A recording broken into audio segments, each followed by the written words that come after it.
Anaphora is a very common rhetorical device that crops up regularly in all forms of persuasive writing and speaking, as well as in poetry.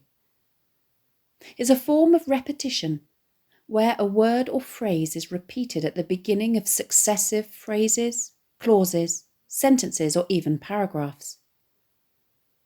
Elizabeth Barrett Browning employs anaphora to great effect in her sonnet, How Do I Love Thee?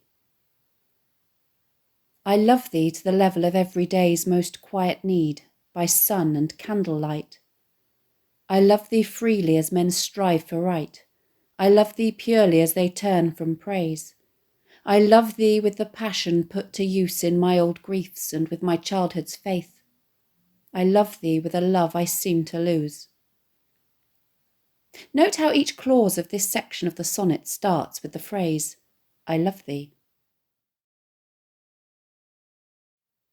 So what effect can it have on the reader?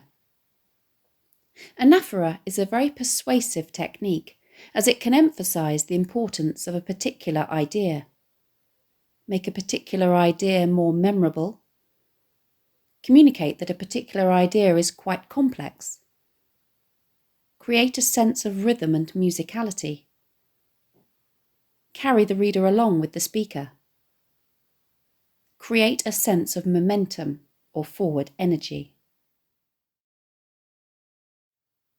So how do we write about it? We must always remember that every text is unique, so our analysis has to be unique as well. Don't forget to write about a technique in terms of the way in which it enhances the meaning that is already being conveyed through the words themselves. i.e., your analysis needs to refer specifically to the ideas that the writer is communicating, as well as to the effect that they have on the reader. An analysis of Barrett Browning's use of anaphora in the above poem could read as follows. Barrett Browning's anaphoric repetition of I love thee not only gives the poem a sense of rhythm and musicality, which enhances the positive nature of her love for her husband, but it also emphasises the depth and complexity of her feelings, as she describes in detail the different facets and qualities of her love for him. The next extract comes from a speech given by Winston Churchill to the House of Commons on the 4th of June 1940, in which he warned of a possible invasion attempt by Nazi Germany. We shall go on to the end. We shall fight in France. We shall fight on the seas and oceans. We shall fight with growing confidence and growing strength in the air. We shall defend our island, whatever the cost may be. We shall fight on the beaches. We shall fight on the landing grounds. We shall fight in the fields and in the streets. We shall fight in the hills. We shall never surrender.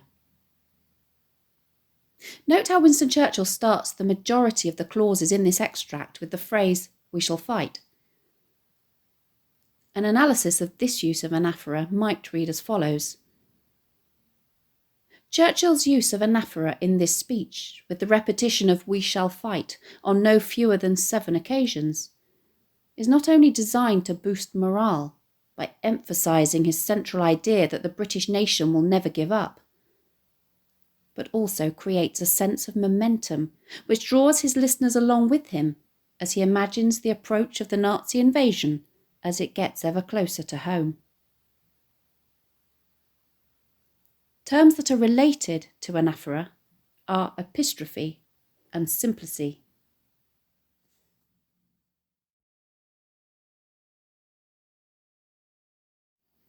Thanks for watching. If you have any questions, please let me know in the comments section below and I'll do my best to answer them.